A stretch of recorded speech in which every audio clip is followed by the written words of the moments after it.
Hi there, I'm Stuart Webb, CEO, founder and author here at The Complete Approach with another one of my one-take video blogs, All My Mistakes Will Stay In. Today I just want to talk a little more about our word of mouth marketing series.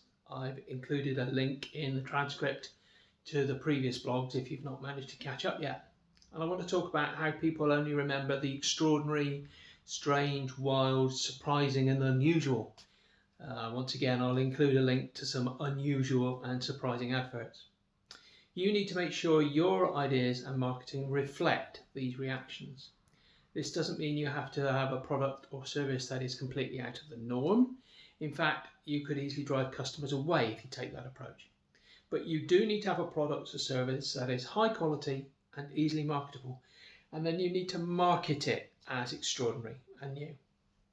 And as you research word of mouth, there are some questions you need to ask along the way.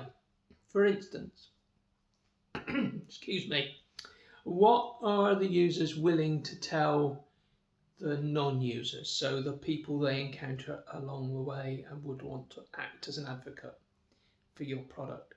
Exactly how do your customers describe your product?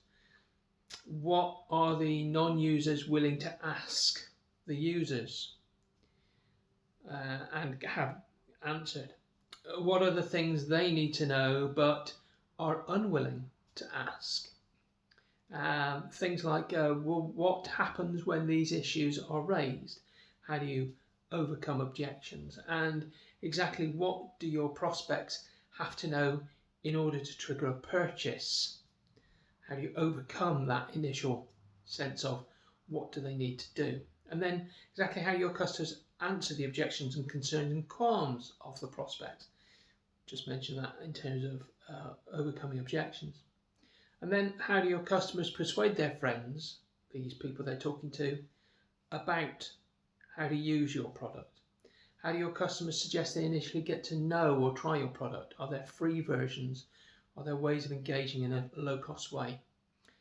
What about warnings, safeguards, tips and suggestions do your customers suggest to your products, to your prospects, Are your sales messages, positioning and important facts about your product getting through and surviving word of mouth?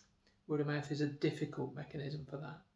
What messages do you need to inject into the marketplace in order to turn the tide in your favour, and how will you deliver those messages?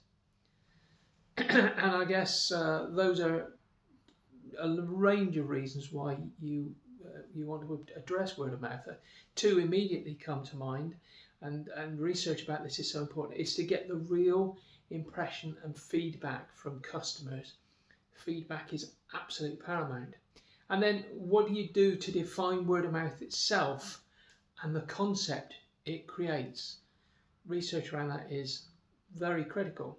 But there's a simple formula that can help you conduct your word of mouth research, and I call it the 2-2-2 model. The 2-2-2 model, fairly simple to describe. It's what it breaks down to, I guess, is two groups of customers. That's your first two.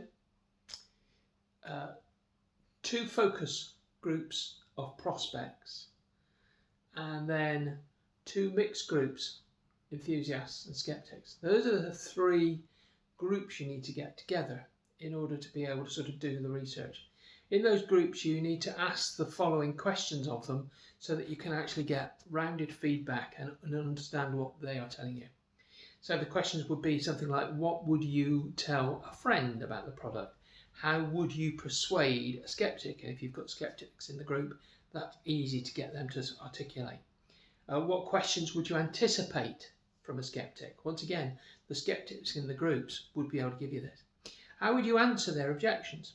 And when you've answered those objections, what would be the best way to get them to buy in?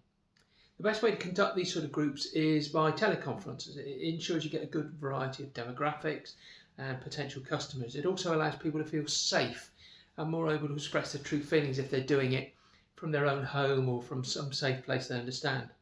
these teleconferences shouldn't really be conducted by you. You can use an independent person or a party, and there are fairly good facilitators out there. We use them in order to sort of avoid putting pressure into that situation. Let me transition a little bit now and talk about how to construct a word-of-mouth campaign. And first, we'll look at how to put all those essential ingredients together. Those ingredients obviously include a superior product, a way of reaching key influencers in your marketplace, often using things like social media to get to those people. A cadre of experts willing to bat for you, so those people who are going out and prepared to actually talk about. A large number of enthusiastic consumers, for instance, and a way of reaching the right prospects. You need to assemble that. One or more compelling stories that people will want to tell to illustrate your products is another important element of the mix. And finally, once you've got a way to substantiate, prove, or back up your claims and how the product will work, you need to throw that in. So sometimes you need to do some sort of pre-trial marketing in order to be able to get that claim substantiated. And you must ensure that you've got a way for people to have direct low-risk experience, for instance, a demo, a free trial, something like that. And if you really want to reduce overall risk, make sure you have an absolute ironclad guarantee. One of the guarantees I always give is if people don't like what I give them their money back. Once you've got all of those ingredients ready to use, you should consider the situation in which your company can benefit from a strong word-of-mouth program. Some situations where that can be useful are where there are credibility problems. Word-of-mouth is incredibly good at overcoming credibility. In fact, it's a key thing for people in the food industry to have a disaster recovery campaign. When there are real breakthroughs, there's another great way of getting word-of-mouth, getting at that. Where there are marginal improvements which don't look great on paper, but stories about it are absolutely fantastic, and where the product has been tried in large numbers over time.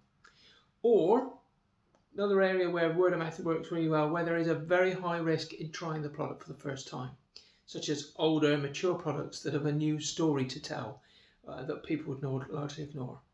With unfair competitive practices such as spreading rumours or telling lies about your product, critical to get out and use a word-of-mouth campaign to counteract that. If there are government or other restrictions on what you may say or claim directly, word-of-mouth can help you overcome those as well. Word-of-mouth is a really powerful way to get your message out. While most word-of-mouth tactics are positive for your product, there are a few products that I would advise not using a word-of-mouth program, and they're products where a seminar or similar would not add any meaningful added value. That's the time to use a printed magazine or printed article in some way, or products that can't be tried, and when there is no consensus among experts, it's pointless if you can't try something to give a lot of effort to word of mouth. Or if there are products that have a clearly inferior or without any compensating superiority over similar products, once again, that's the time to use print media. Products that are so personal or emotional that rational discussion is irrelevant to the decision. People sometimes like it or hate it, although they've been very good with the Marmite campaign to overcome that and get word of mouth working there. Products where the decision value is so small, where there's a very low price or low volume, why not just advertise that normally? Word of mouth is not great in those situations. So that wraps up this post on word of mouth research and how that research can be used when putting together your word of mouth campaign. If you need any help with research or a plan that helps you to get the best results out of that research, why not contact us and take either the guided tour of our product or to take a 45-minute session with me where I can talk you through what you should be doing in your marketing campaign to address some of these issues. I hope that's been helpful. Please get in contact with us at any of the links on the website that will help us to answer your questions. Thanks very much.